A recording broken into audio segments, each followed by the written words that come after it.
Hello viewers, I'm your host Shivangi Mishra with another episode of South Asia Focus. Let's begin the show. Advancing its vision of a developed India by 2047, India is strengthening global trade ties.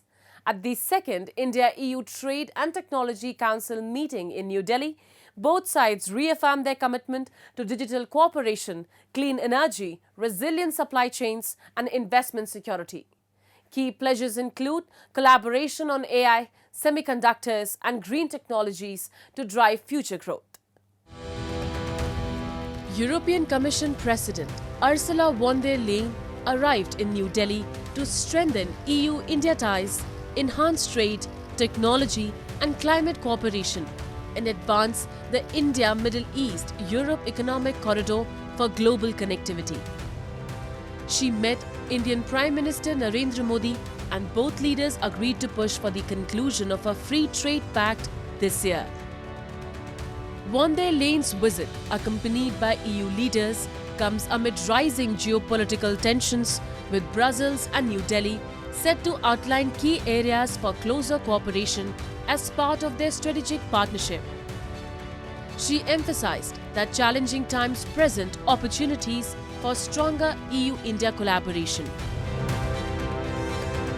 We both stand to lose from a world of spheres of influence and isolationism, and we both stand to gain from a world of cooperation and working together. Because we can offer each other distinctive alternatives and tools to make ourselves stronger, more secure, and more sovereign in today's world. हमने अपनी teams को एक पारस्परिक लाभकारी bilateral free trade agreement को FTA को इस वर्ष के अंत तक संपन्न करने का निर्देश दिया है. According to the European Commission, the EU was India's largest trading partner in 2023, with goods trade worth 124 billion euros, accounting for 12.2% of India's total trade, ahead of the USA and China. India ranked 9th among the EU's trading partners, making up 2.2% of its total trade. Trade in goods grew by 90% over the last decade, while services trade reached 59.7 billion euros in 2023. The EU's investment in India stood at 108.3 billion euros in 2022, with 6,000 European companies operating in the country. The potential is immense. Europe is already India's biggest trading partner. Last year alone, we exchanged 120 billion worth of goods. And over the past 2 decades, our trade has tripled. All this is proof that our businesses and people want to work together. Her Royal Highness Princess Astrid of Belgium led a high-profile economic mission to India, strengthening Belgium-India ties in trade, investment and technology. Accompanied by a diverse delegation, she met Indian leaders, including Prime Minister Narendra Modi, to explore collaboration in defense, infrastructure, renewable energy, and digital innovation. Key highlights included the inauguration of industrial projects, discussions on women's leadership, and cooperation in space research. The visit reinforced Belgium's role in India's growth and deepened bilateral strategic partnerships. We are very compatible, so there are a lot of challenges in India for which we have the solutions. For instance, waste management, water management, a lot of innovation. We have the most important research institution on semiconductors in the world. So those are all things that India can help. And the other way around, There's also a lot in India that can help the Flemish economy.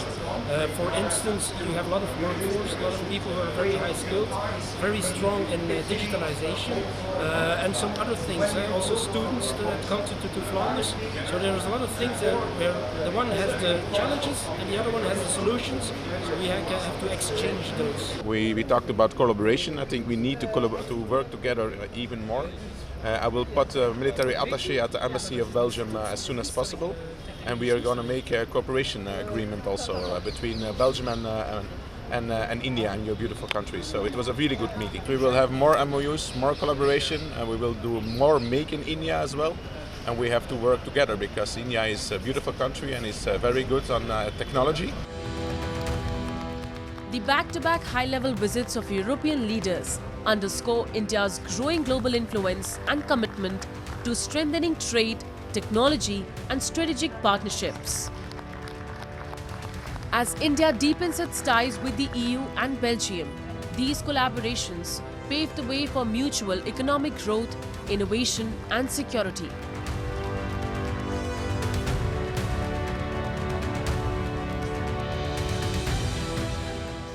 The rise of the National Citizen Party in Bangladesh is marking a new chapter in the country's political turmoil.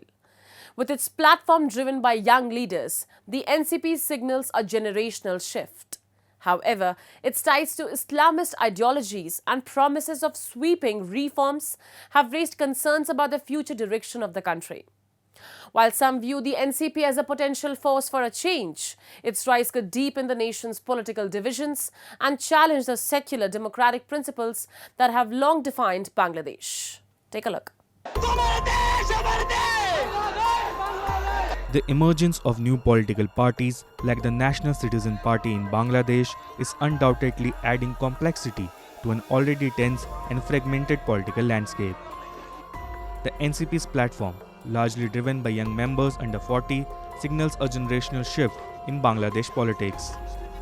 However, this new political force comes at a time when the nation is grappling with deeply polarized environment fraughted by accusation of political suppressions, corruption, and a growing sense of disillusionment among the people.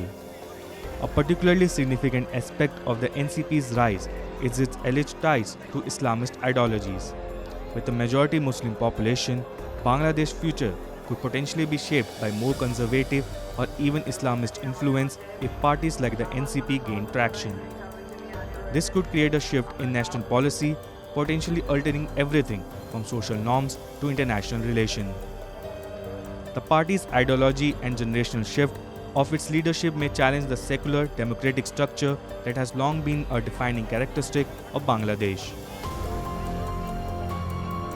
আমাদের তো গণঅভ্যুত্থানের শুরুতে বা পরেও খুব পরিকল্পনা ছিল না যে আমরা সরকার গঠন করব বা আমরা নিজেরাই সরকারের পার্ট হব। এটা প্রেক্ষাপটে আমাদের উপরে এই দায়িত্বটা এসেছে নেতৃত্বের কারণে। কিন্তু আমার কাছে মনে হয়েছে যে রাজনৈতিক শক্তিটা বাইরে তৈরি হয়েছে সেই শক্তিটাকে আসলে সংহত করা প্রয়োজন, সেটাকে নেতৃত্ব দেওয়া, গাইড করাটা প্রয়োজন এবং সেই জায়গায় আমার কন্ট্রিবিউশনটা বেশি দরকার। এটা শুধু দল বা গোষ্ঠীগত কোনো স্বার্থের জায়গা থেকে না, বরং একটা ন্যাশনাল ইন্টারেস্টের জায়গা থেকে এই মুহূর্তে বাংলাদেশে আরেকটি রাজনৈতিক দল গড়ে তুললে এটা এই প্রজন্মের আকাঙ্ক্ষাকে ধারণ করতে পারবে এবং আমাদের যে গণতান্ত্রিক উত্তরণের কথা আমরা বলতেছি সেই ক্ষেত্রে সহায়ক হবে। The Students Against Discrimination group's prominent role in the 2024 protests that led to Sheikh Hasina's ousting represent a critical turning point in Bangladesh political history. What began as a movement to challenge public sector job quotas soon escalated into a nationwide uprising that saw thousands of young people rallying for political reform and more inclusive system. This dramatic shift in the political landscape forced Hasina to flee to India, creating a power vacuum that opened the door for new political forces, including the National Citizen Party. While some view the NCP as a potential force for change, there is significant concern that its rise could increase Bangladesh's already precarious political situation, making it worse instead of better. তারা বলতেছে প্রথম রিপাবলিককে প্রয়োজনীয়তা শেষ হয়ে গিয়েছে কিনা, কেন আমাদের দ্বিতীয় রিপাবলিকের কথা বলা লাগতেছে। তা আমরা বলতেছি যে আমাদের যে বিদ্যমান সংবিধান, যে বিদ্যমান রিপাবলিক, তার অধীনেই কিন্তু একটা ফ্যাসিজম তৈরি হয়েছে। গত 54 বছর তার অধীনেই বারবার গণতন্ত্র মুখ থুবড়ে পড়েছে, এবং সর্বশেষ এরকম একটি গণহত্যার মতো ঘটনা সংঘটিত হয়েছে। আমাদের এই সংবিধান কিন্তু আমাদের মানবাধিকার রক্ষা করতে পারে নাই, গুম হয়েছে মানুষ, আমাদের ভোটাধিকার রক্ষা করতে পারে নাই। ফলে সংবিধানের প্রতি জনগণের সেই আস্থা নেই। ফলে আমাদের নতুন করে যদি আমরা সেই আস্থা তৈরি করতে চাই, আমাদের সেই সাংবিধানিক ভিত্তি পরিবর্তন আসলে প্রয়োজন। As Bangladesh struggled to chart a path forward amid political upheaval, the emergence of the National Citizen Party adds further uncertainty. With promises of sweeping reforms and an ideological shift, the NCP's true impact remains to be seen. As early elections loom on the horizon, the country faces an uncertain future.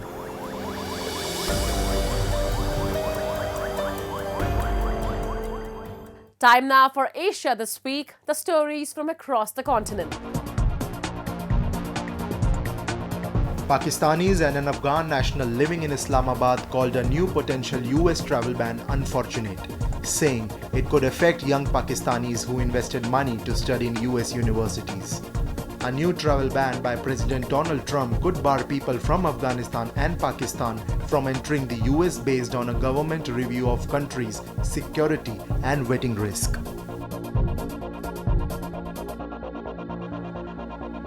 Filipino Catholics in Manila prayed for Pope Francis' health as they observed Ash Wednesday.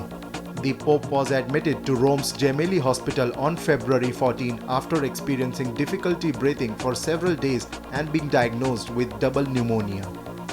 Ash Wednesday marks the beginning of the 40-day Lent season that Catholics observe in commemoration of the death and resurrection of Jesus Christ, when they are called upon to fast, pray, and reflect.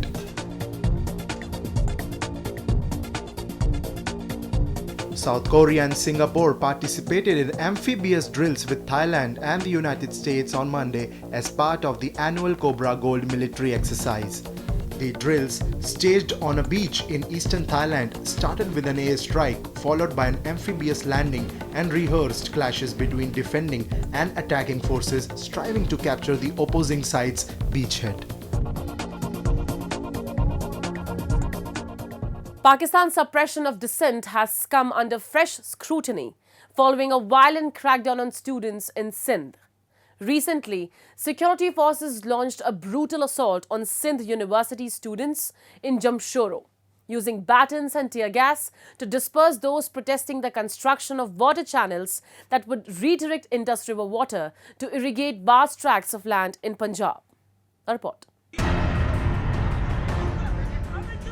In yet another display of Pakistan's authoritarian suppression of marginalized communities, Sindhi students were met with severe police brutality while exercising their democratic right to protest.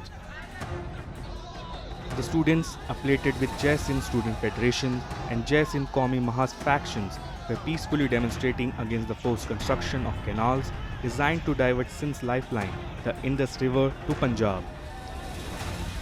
The police responded with unprovoked violence, injuring many and arresting at least 10 students.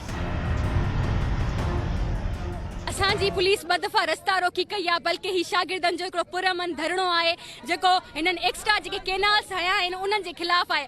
असां पंहिंजे सिंध जे पाणीअ ते पंहिंजो धाड़ो न हणण ॾींदासीं। असांजे शागिर्दनि खे ज़ख़्मी करे कुझु खंभे विया आहिनि, कुझु खे ज़ख़्मी हालत में हिते ई छॾे विया आहिनि।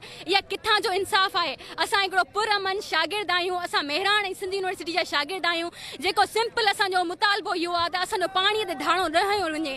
असांजी 12 खां 18 मिलियन एकड़ ज़मीन बंजर पई आहे। हिननि जो इहो केनाल सिस्टम सिंध खे वधीक बदहाली, बुखाली ऐं पाणीअ जी खोट ॾांहुं धिके पियो। असां इन शइ खे कॾहिं बि कंहिं बि सूरत हाल में मंज़ूर न कंदासीं। जे उन सबबु हे असांजे शागिर्दनि खे ज़ख़्मी कंदा त हे सिचुएशन अञा वधीक ख़राब पिया कनि पंहिंजे हथनि सां।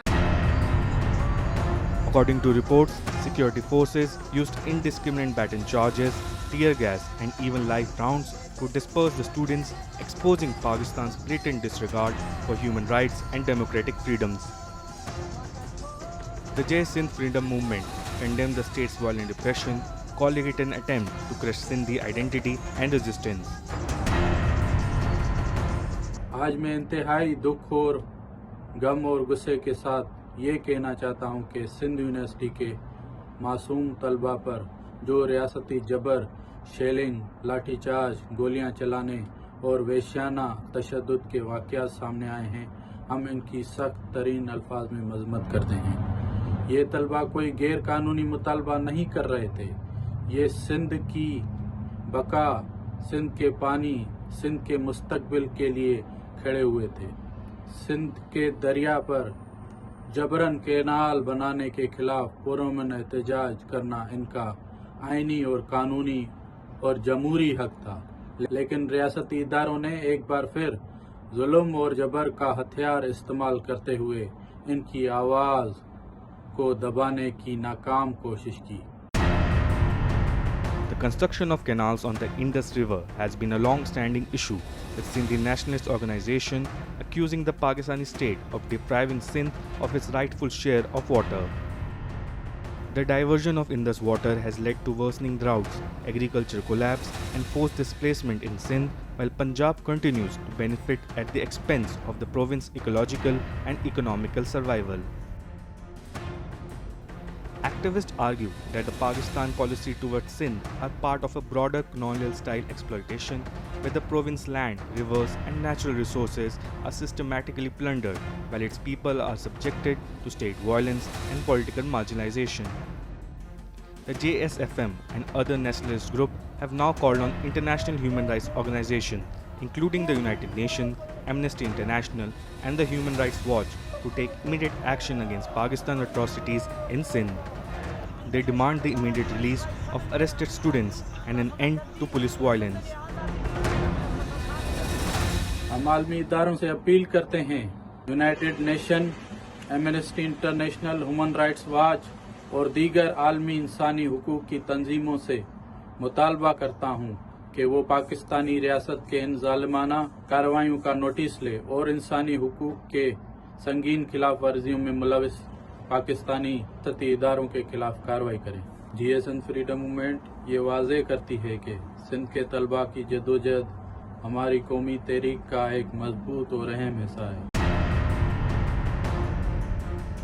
Despite Pakistan's heavy-handed repression, Sindhi students and activists have vowed to continue their struggle against the state exploitation. The people of Sindh refuse to be silenced, and their resistance against Islamabad authoritarianism is growing stronger.